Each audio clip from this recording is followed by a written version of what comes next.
We got pulled over on Larpener. I told him not to reach for it. I told him to get his hand out. You told him to get his ID, sir, and his driver's license. Oh my God, please don't tell me he's dead. Please don't tell me my boyfriend just went like that. Keep your hands where they are, please. Yes, I will, sir. I'll keep my hands where they are. We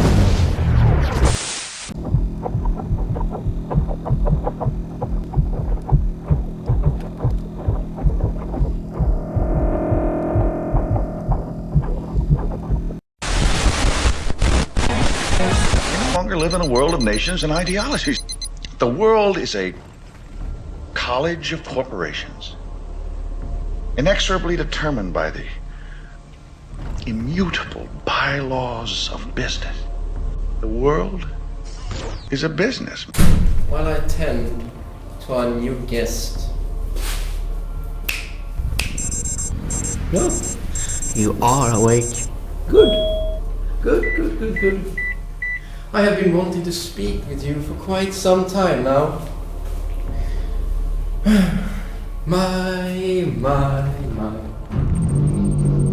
want to thank every agency standing behind me and those that you may or may not see currently that are working with us shoulder to shoulder, hand in hand to get to the bottom of this senseless act of violence. Prepared some talking points to make sure I address all the questions that you posed earlier, so bear with me as I go through them.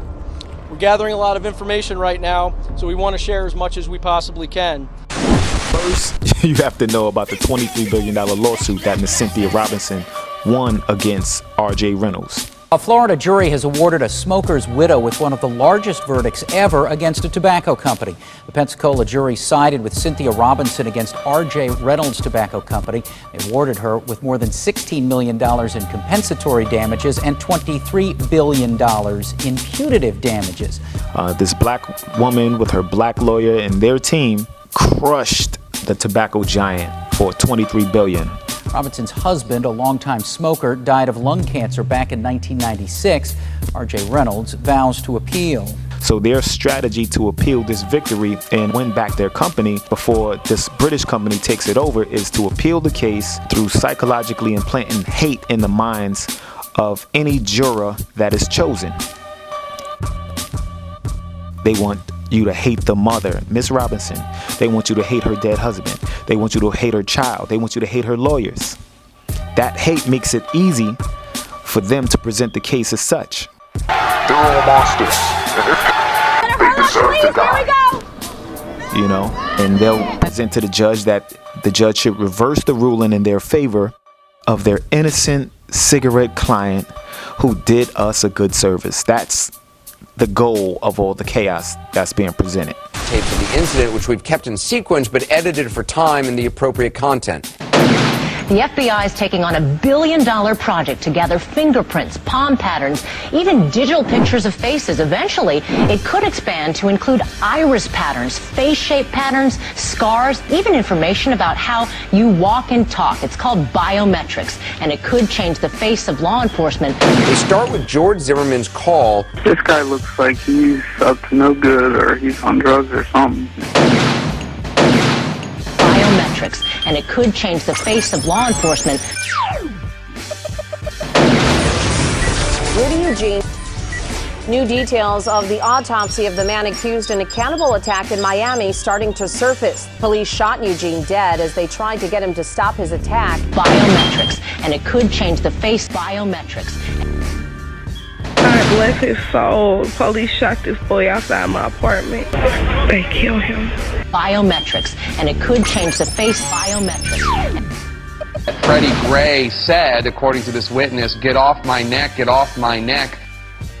He's the mayor of Baltimore, Stephanie Rawlings Blake. Madam Mayor, thanks so much for joining us. It's been 9 days. Almost everyone there seems to have been interviewed. Are you and the police commissioner any closer today to being able to tell the people of Baltimore how this 25-year-old man suffered this fatal injury? Everything that's coming up right now goes back to the 23 billion.